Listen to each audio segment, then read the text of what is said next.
Hello and welcome to all. You are watching Mahakal study. दोस्तों, मैं रोहित मिश्रा आप लोगों का अपने यूट्यूब चैनल महाकाल स्टडी पर स्वागत करता हूं। और जो लोग मेरा सपोर्ट करते हैं उनको तहे दिल से धन्यवाद।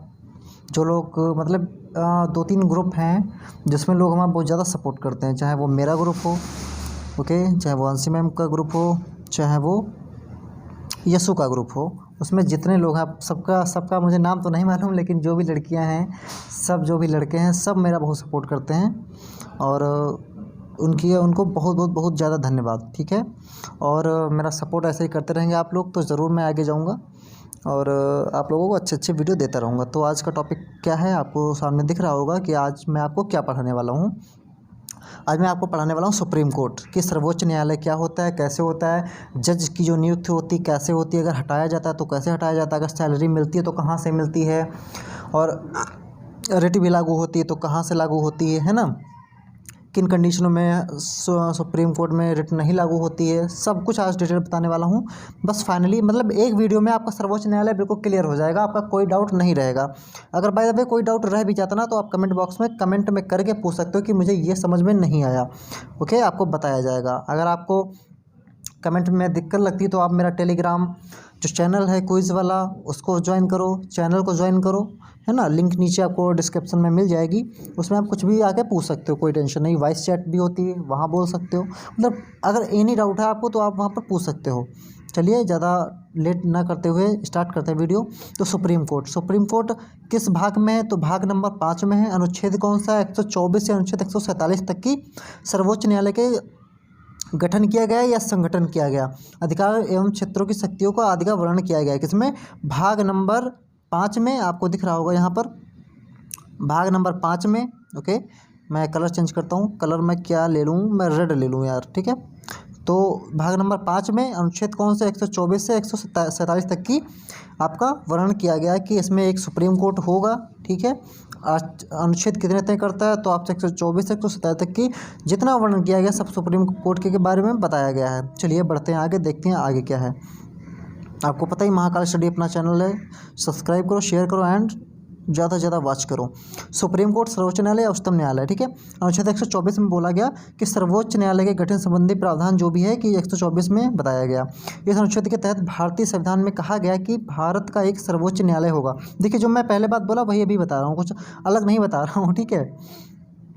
तो आपको टेंशन नहीं लेना है, साथ में बने रहना है, बस देखते जाना। लास्ट में आपको पता चलेगा कि आपका पूरा जो टॉपिक है सर्वोच्च न्यायालय पूरा क्लियर हो चुका है, ठीक है। तो कहा गया एक जो है आर्टिकल 124 के तहत एक सर्वोच्च न्यायालय होगा जिसमें मुख्य न्यायाधीश सीजेआई यानी chief justice of India CJI जिसको बोलते हैं आप, में 7 से 1 CJI होगा और 7 अन्य न्यायाधीश होंगे, इसके ज़्यादा नहीं होगा। जो मूल अपना संविधान था उसमें तो यही बताया गया था। उसमें क्या बताया गया था कि केवल 1 CJI होगा और 7 अन्य न्यायाधीश होंगे, ठीक है, नहीं हो सकते। लेकिन पर हुआ क्या, संसद को कानून द्वारा न्यायाधीशों की संख्या बढ़ाने का अधिकार है कि अगर वो चाहे, संसद चाहे, ये देखो यहाँ लाइन आपको लिखी है, बहुत इंपॉर्टेंट लाइन है, संसद को कानून द्वारा न्यायाधीशों की संख्या बढ़ाने का अधिकार है, वो बढ़ा सकती है अपनी संख्या। मूल संविधान में क्या था, यह आपको विधिवत यहाँ पर दिया। देखिए हर एक चीज़ मैंने डिटेल नोट कर दी, कोई दिक्कत नहीं होने वाली आपको। कह रहा कि मूल संविधान में एक आपका CJI होगा, मुख्य न्यायाधीश होगा जो मेन कहलाएगा, है ना। आपको कमेंट बॉक्स में बताया करंट में करंट में टाइम में कौन से आपके CJI हैं।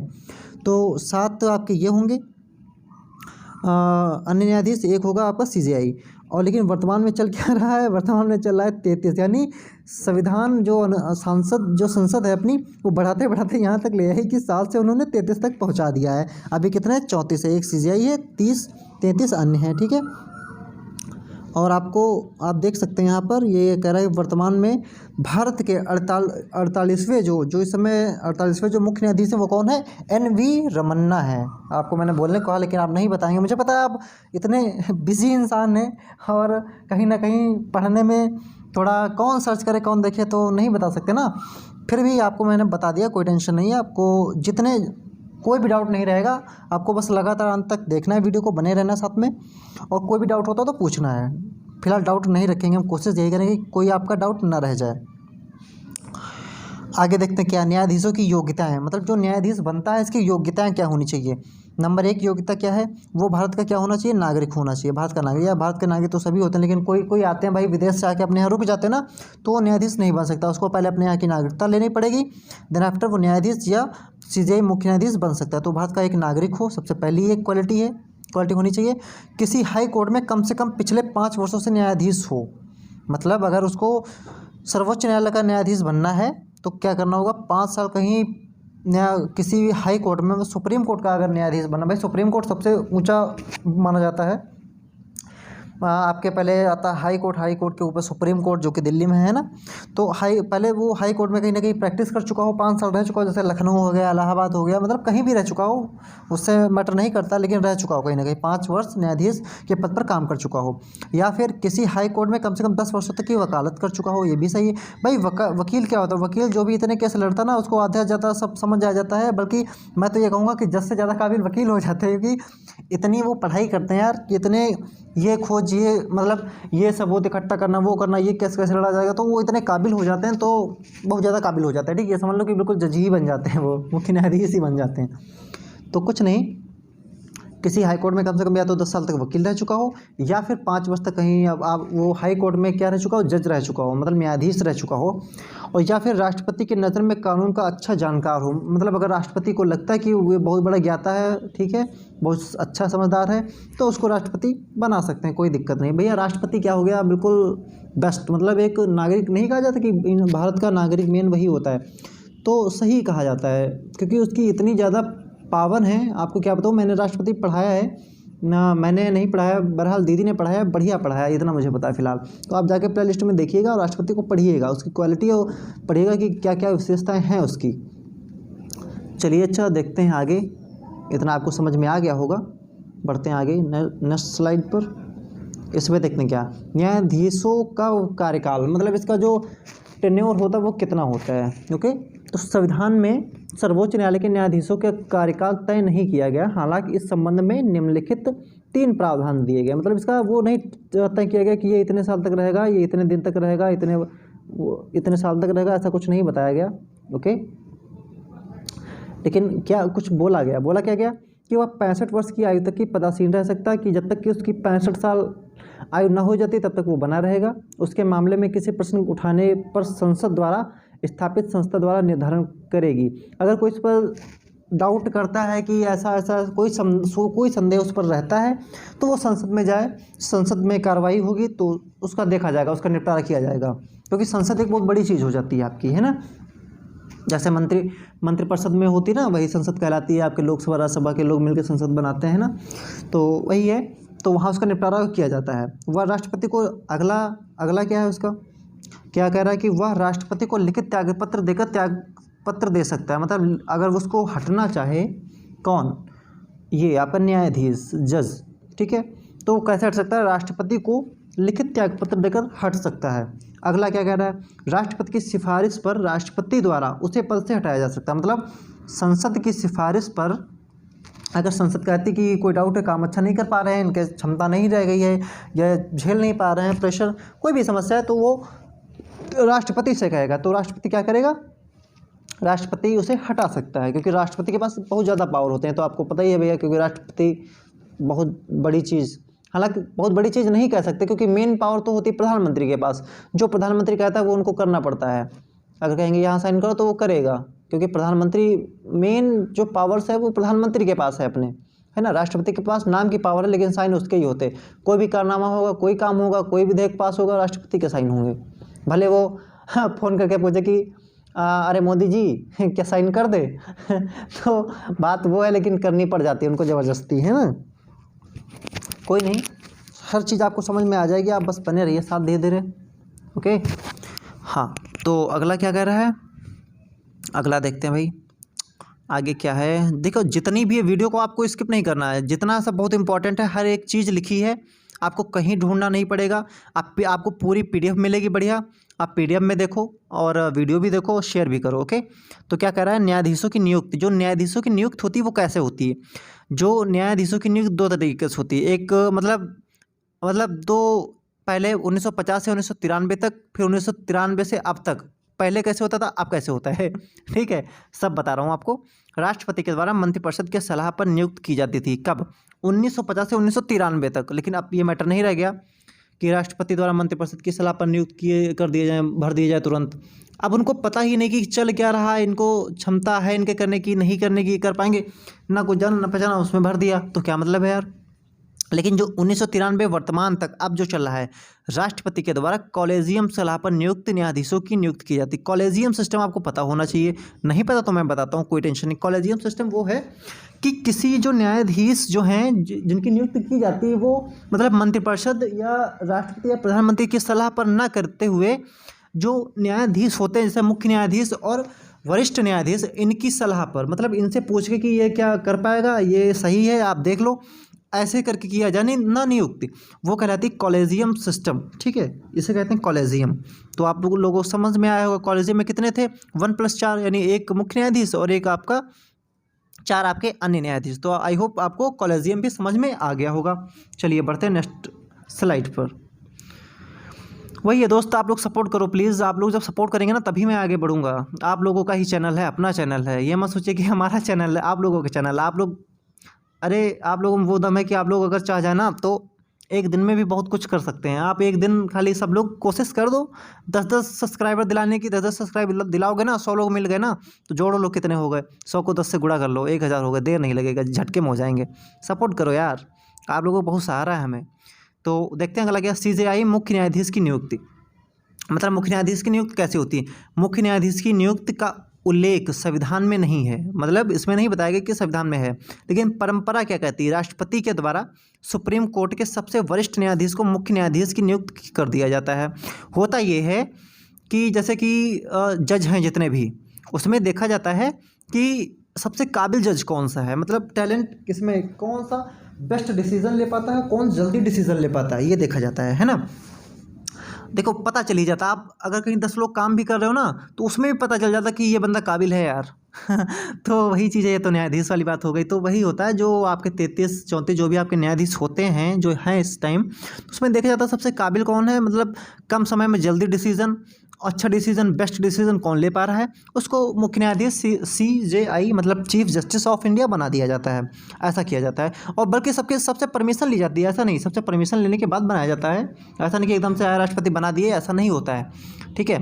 तो आपको आई होप ये बात समझ में आई होगी। तो परंपरा का उल्लंघन आप देख सकते हैं, अजीत रानाडे 1973 में, और दूसरे कौन थे, हमीद दुल्ला बेग 1977 में इनके साथ हुआ था, ठीक है। परंपरा का उल्लंघन मतलब हुआ था इनके साथ। सबसे लंबे समय तक अगर कौन CJI रहे तो YV चंद्रचूड़।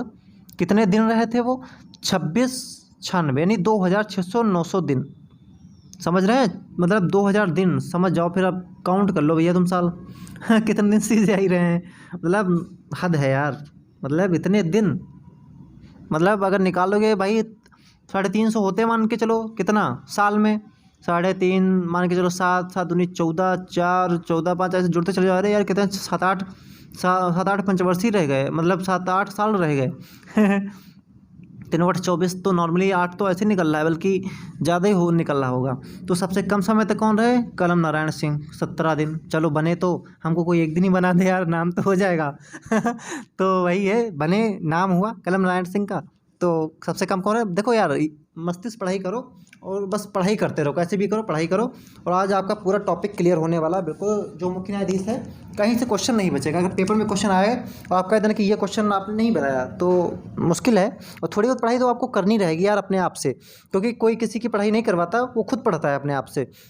हाँ ये ज़रूर कि मैं अच्छे नोट्स आपको प्रोवाइड करवाऊंगा। अभी तक की जो मेरी PDF आती थी शायद उसमें इतनी जानकारी नहीं रहती थी, लेकिन अभी जो PDF जो भी आया करेगी ना, 100% श्योर इतना ज़्यादा नॉलेज मिलेगा। अगर आप देख लेंगे ना तो आप ये नहीं कह सकते कि हाँ कुछ मज़ा नहीं आया, देखने के बाद भी आप ये नहीं कह सकते।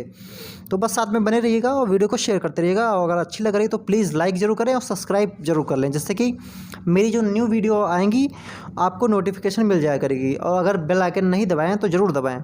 ओके चलिए देखते हैं अगली स्लाइड क्या कह रहा है।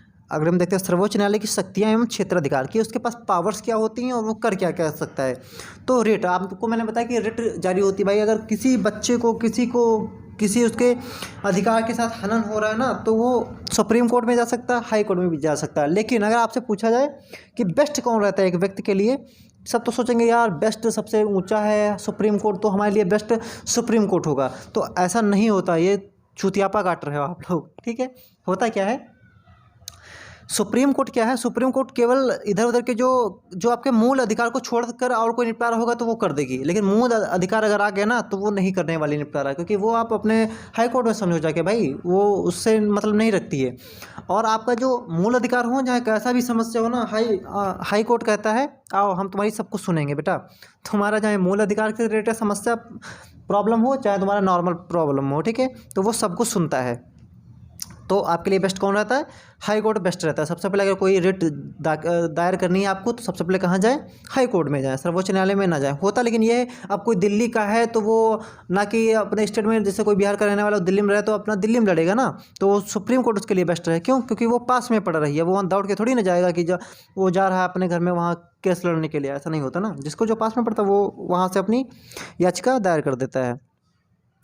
तो रिट अधिकारिता, ठीक है, अनुच्छेद कितने में 139, ठीक है, के अनुसार संसद सुप्रीम कोर्ट को मौलिक अधिकारों के अलावा अन्य मामला भी रिट जारी करने का अधिकार प्रदान करती है। समझ सकते हो क्या, मौलिक अधिकारों के अलावा अन्य मामला को भी रिट जारी कर सकता है सर्वोच्च न्यायालय की शक्तिगत क्षेत्राधिकार, ठीक है।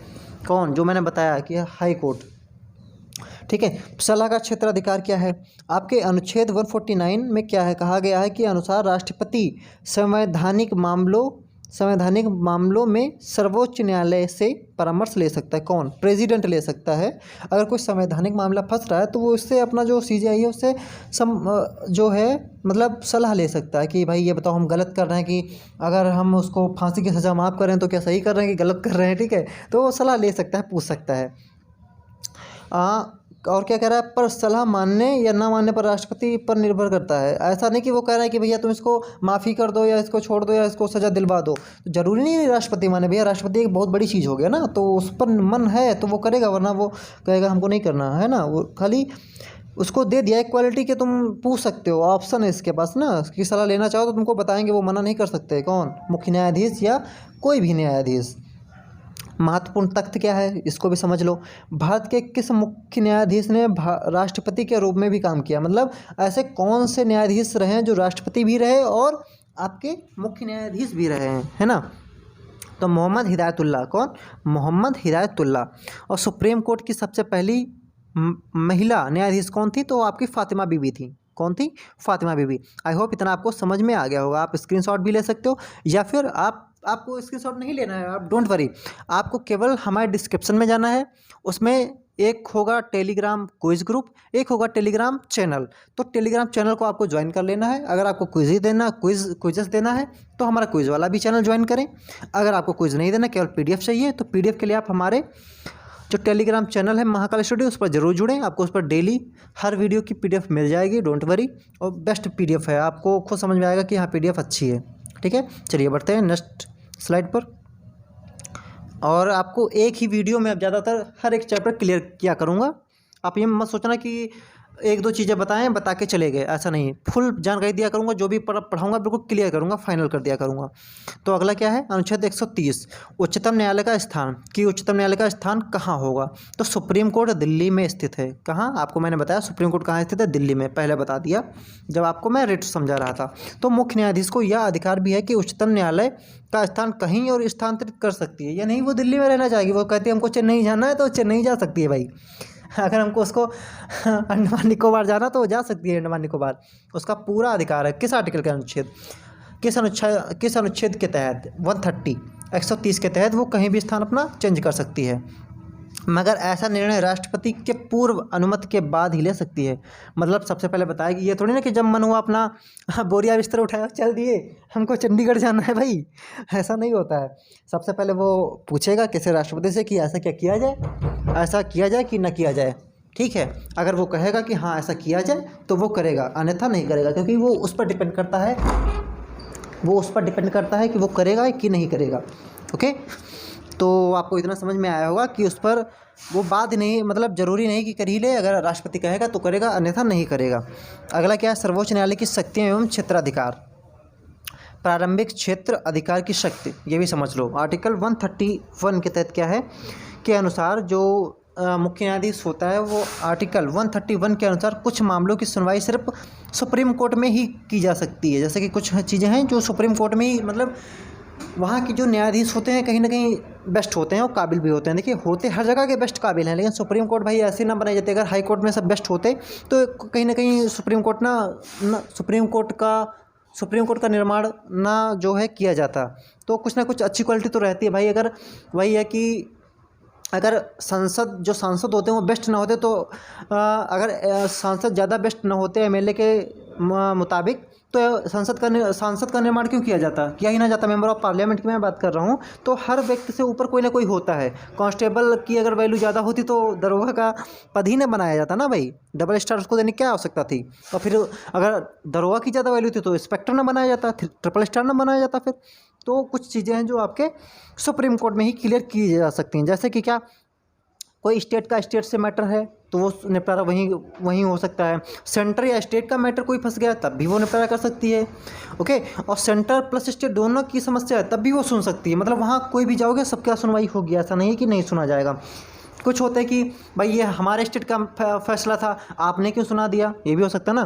तो सुप्रीम कोर्ट में ऐसा कुछ नहीं, वहाँ जाओगे देखिएगा कुछ चीज़ों का होता है कि गलत डिसीजन हो जाता है। भाई देखो, कोई भगवान तो है नहीं कि देखाया भाई, थोड़ी बहुत जानकारी सुनी जाती है। कुछ अगर झूठी जानकारी उसको मिल जाती है, वो प्रूफ हो जाता है तो उसको भाई सज़ा सुना दी जाती है। तो कुछ के साथ जो निर्णय डिसीजन है गलत भी हो जाता है, तो उसका फिर वो अगेन ट्राई करता है, फिर कहाँ जाता है, फिर सुप्रीम कोर्ट में जाता है। लेकिन वहाँ जो फैसला होता है बड़ा सोच समझ के होता है, तो उसको लगभग न्याय मिल ही जाता है।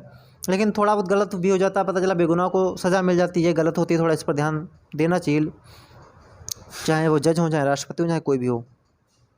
चलिए देखते हैं आगे क्या है कि न्यायाधीशों को हटाने की प्रक्रिया क्या है। ठीक है, तो प्रक्रिया क्या है, कदाचार जिसको बोलते हैं मिसबिहेवियर। क्या बोलते हैं, मिसबिहेवियर। और अक्षमता समझते हो, इनकैपेसिटी, कि उसकी क्षमता नहीं रह गई भैया, वो कर संभाले नहीं पा रहा। जैसे अब है, हम ग्रुप नहीं संभाले पा रहे हैं अपना और जो एडमिन ऑनर है वो छोड़ के भाग रहे हैं समझाते हैं कि भैया हेल्प करो यार, लेकिन वही है, अब लोग कहते हैं कि मेरा मन हुआ हम चले गए।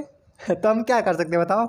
वही है, अपने पद से हम इस्तीफा ही दे देंगे अब तो चलिए, मजाक की बात थी, कोई टेंशन नहीं। साथ में पढ़ना है, वीडियो पूरा देखना है। और यार हमारे जो ग्रुप में मेंबर हैं, जो एडमिन हैं, एडमिन हो चाहे वो मेंबर हों, बहुत सपोर्ट करते हैं, बहुत हेल्प करते हैं। ठीक है, जिसमें कि शिवांगी हो गई और गिल्लो हो गई और रुचि पांडे, मलिक, अभिषेक राजपूत और अंजलि राजपूत।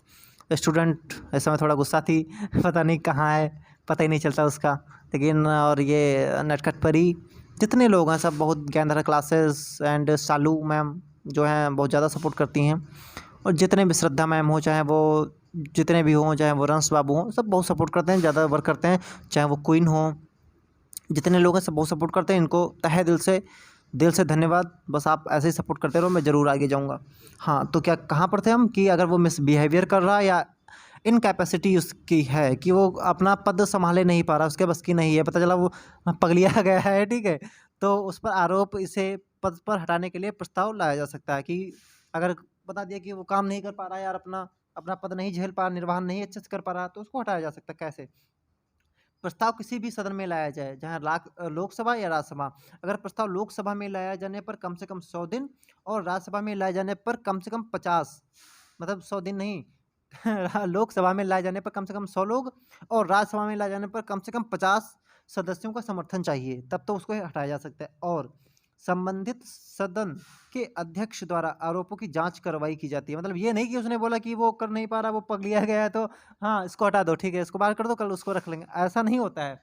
देखा जाएगा कि भाई बताओ आपकी क्या समस्या है, मुझे ऐसा ऐसा सुनने मिल रहा है कि आप अपना कार्य ढंग से नहीं कर पा रहे हैं, या फिर आप ध्यान नहीं देते हैं, आप डिसीजन गलत ले रहे हैं, ऐसा कुछ है ना, आपने उसके साथ गलत कर दिया, उसको फांसी नहीं देनी चाहिए था, आपने फांसी सुना दिया।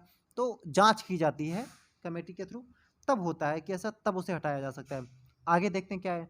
फिर मैं मार्कर नहीं चला रहा हूँ, तो मार्कर चलाऊँ कोई मतलब नहीं मार्कर चलाने से, आप ये देख पा रहे होगे। फिर संसद में चर्चा होती है कि चर्चा होने के कम से कम 14 दिन पहले संबंधित न्यायाधीश को सूचित करना आवश्यक है। ऐसा नहीं कि बिना बताए उस पर कार्रवाई पता चला चल रही उसको फांसी लटका दिया जाए मुख्य न्यायाधीश को, ऐसा नहीं किया जाता है। मतलब अगर माइंड में ऐसा चल रहा होगा तो ऐसा नहीं होगा। उसको 14 दिन पहले बताया भी जाता है कि हाँ आप ऐसा ऐसा कर रहे हैं या आपके साथ ये होने वाला है। अगला देखते हैं क्या है। अगला कह रहा है कि दोनों दोनों आपके ये लास्ट वाला पॉइंट, ये वाला पॉइंट आप देखते हो दोनों सदनों में यदि 2/3 का मतलब समझते हो 1/3 कितना होता है, 33 है 1/3। 2/3 का मतलब मैथ का जो स्टूडेंट होगा उसको समझना चाहिए, 66 से 2/3, ठीक है। यानी 2/3 बहुमत से पास हो गया तब राष्ट्रपति के हस्ताक्षर करने के बाद न्यायाधीश को हटाया जा सकता है। बात समझ रहे हो, राष्ट्रपति बहुत बड़ी चीज़ है आपकी, है ना। चलिए देखते हैं आगे क्या है। आपका एक ही वीडियो में पूरा लेक्चर क्लियर हो रहा है, इतना आप बात को ध्यान रखते हुए पूरा जरूर पढ़िए, आपको पूरा क्लियर हो जाएगा। अगर ना क्लियर होता ना तो आप कमेंट करिए और चैनल से जुड़िए और क्विज ग्रुप में जुड़िए, ठीक है। आपको हर जानकारी आपकी, हमारे जो अच्छे अच्छे धुरंधर हैं, रंस बाबू, अभिषेक सरीखे लोग, बहुत काबिल लोग हैं ये सब, है ना। ये आपकी सारी समस्याएं, सारी दुविधाएं मिटा देंगे। आप परेशान बिल्कुल भी मत हो, ठीक है। तो आपको जुड़ना है ग्रुप में और सपोर्ट करना है अपना और अपने भाई का, है ना। न्यायाधीशों को हटाने की प्रक्रिया, अभी तक सर्वोच्च न्यायालय के, आप समझ रहे हैं पहली लाइन में पढ़ रहा हूँ, ये इसको समझना भी है। अभी तक की सर्वोच्च, ये वाली लाइन आपकी, अभी तक की सर्वोच्च न्यायालय के किसी भी न्यायाधीश को महाभियोग लगाकर नहीं हटाया गया, ये एक फैक्ट है। बाय द वे आ जाए तो पता चला कुछ पता ही नहीं है ना। अभी तक की किसी न्यायाधीश को महाभियोग लगा के हटाया नहीं गया है। अगला पॉइंट पढ़ते हैं, वी रामास्वामी, ठीक है। वी रामास्वामी को आपको बताना है कि पूरा नाम क्या है, ठीक है। तो एससी के एकमात्र न्यायाधीश जिन्हें हटाने के लिए लोकसभा में प्रस्ताव लाया गया था, मगर प्रस्ताव जो है पारित नहीं हो पाया था, जो प्रस्ताव था वो पारित नहीं हो पाया था। अगला क्या, अगला देखते हैं हम। दीपक मिश्रा एससी, मतलब ये बताया गया कि एससी थे ये, ठीक है। एससी के एकमात्र ऐसे न्यायाधीश हैं जिन्हें हटाने के लिए प्रस्ताव राज्यसभा में लाया गया था और और सभापति ने उसे खारिज कर दिया था। मतलब प्रस्ताव तो लाया गया था लेकिन जो सभापति थे उन्होंने खारिज कर दिया था। तो ये अच्छा किया था, क्योंकि वही है यार, ऐसा हो नहीं सकता जो एक मुख्य न्यायाधीश है, ठीक है, जज है, वो इतनी जल्दी कोई उल्टे टेढ़े काम कर नहीं सकता, है ना। समझदार होते हैं, क्योंकि काफ़ी धुरंधर होते हैं भाई ये, इनको हल्के मत लेना। ये राष्ट्रपति और प्रधानमंत्री से बहुत ज़्यादा काबिल होते हैं, ये मत सोचना ये हल्के में होता है भाई, सबसे सुपर पावर है। जब कोई आपकी ना सुने ना तो हाई कोर्ट, सुप्रीम कोर्ट पहुँचो आप, आपकी सुनी जाएगी ढंग से। आर्टिकल 127 में क्या बताया गया, तदर्थ न्यायाधीश की नियुक्ति, जो एडहॉक जजेस की है नियुक्ति कैसे होती है। तो गणपूर्ति, मतलब गणपूर्ति नहीं होने की स्थिति में भारत का मुख्य न्यायाधीश अस्थायी के लिए एक अस्थायी सर्वोच्च न्यायालय के तदर्थ न्यायाधीश के रूप में किसी उच्च न्यायालय के न्यायाधीशों की नियुक्ति करता है। बात समझना, मतलब अस्थायी अवधि के लिए सर्वोच्च न्यायालय के तदर्थ न्यायाधीश के रूप में किसी उच्च न्यायालय, यहाँ पर ये बात समझने वाली है आपके लिए, कौन सी, ये उच्च न्यायालय जो बात बोली गई, ठीक है। उच्च न्यायालय के न्यायाधीश की नियुक्ति कर सकता है, ठीक है। वह संबंधित उच्च न्यायालय के मुख्य न्यायाधीश के साथ परामर्श और राष्ट्रपति की पूर्ण सहमति के बाद ही ऐसा कर सकता है। मतलब अगर तदर्थ न्यायाधीश की नियुक्ति की जाती है, वो कहाँ से, हाई कोर्ट से जो जजेस हैं उनको उठा लिया जाता है, ठीक है, और राष्ट्रपति से सलाह सहमत के बाद वो जो है उसमें ज्वाइन हो जाते हैं। अगला क्या है आर्टिकल, आपके कुछ इंपॉर्टेंट जो आर्टिकल है वो मैं क्लियर कर देता हूँ। ये आर्टिकल 128 सेना निवृत्त न्यायाधीश, ठीक है। अगर आपसे कहा जाए कि क्या सेना निवृत्त को रखा जा सकता है, तो हाँ श्योर, बिल्कुल रखा जा सकता है। जो रिटायर हो जाते हैं उनको भी रखा जा सकता है। अगेन, गणपूर्ति नहीं होने पर सीजेआई, समझना ये बात बहुत इंपॉर्टेंट लाइन है। गणपूर्ति नहीं, मतलब अगर गणपूर्ति पूरी नहीं हो पाती, गणपूर्ति नहीं होने पर सीजीआई जो चीफ जस्टिस ऑफ इंडिया है, राष्ट्रपति से सलाह करके सेनानिवृत्त न्यायाधीशों को एससी का मतलब समझ रहे हो, सुप्रीम कोर्ट में नियुक्त कर सकता है, मतलब भर्ती कर सकता है। अगेन पैसे कमावा के आओ, सपोर्ट करवा के, ठीक है। आर्टिकल 129 में क्या कहा गया है कि उच्चतम न्यायालय का अभिलेख न्यायालय होगा, ठीक है। तो देखते हैं आगे क्या है। आप लोगों को आई होप अच्छे समझ में आ रहा होगा, सबको समझ में आ रहा होगा। आर्टिकल 125 में क्या है, आर्टिकल 125 में क्या है, न्यायाधीशों के वेतन और भत्ते के बारे में बताया गया है। किसमें बताया गया, वेतन और भत्ते के बारे में बताया गया है, ओके। तो आई होप आपको हर एक बात समझ में आ रही होगी बराबर। कंटिन्यू, अगर कुछ भी नहीं समझ में आ रहा तो आपको बताना है।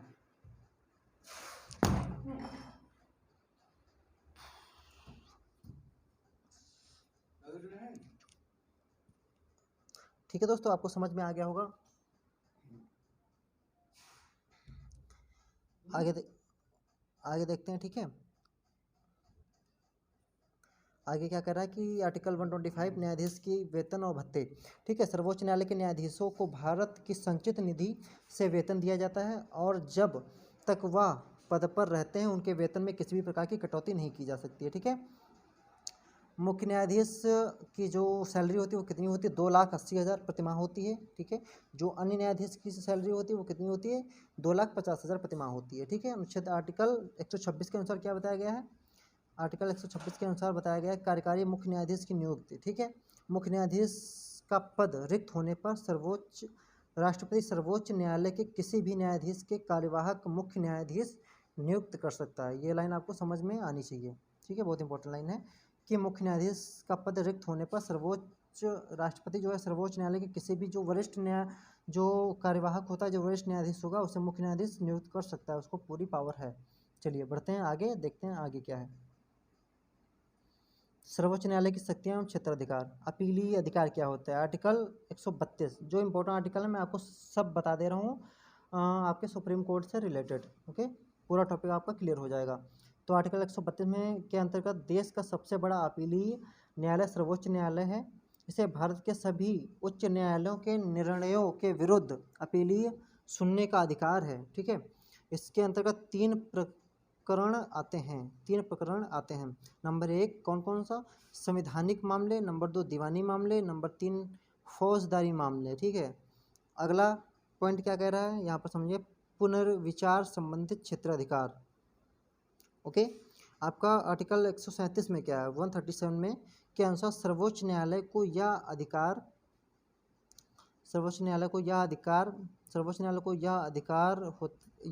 प्राप्त होता है कि वह समय द्वारा दिए गए आदेश या निर्णय पर पुनर्विचार कर सकता है तथा मतलब कह रहा है कि पुनर्विचार कर सकता है तथा यदि उचित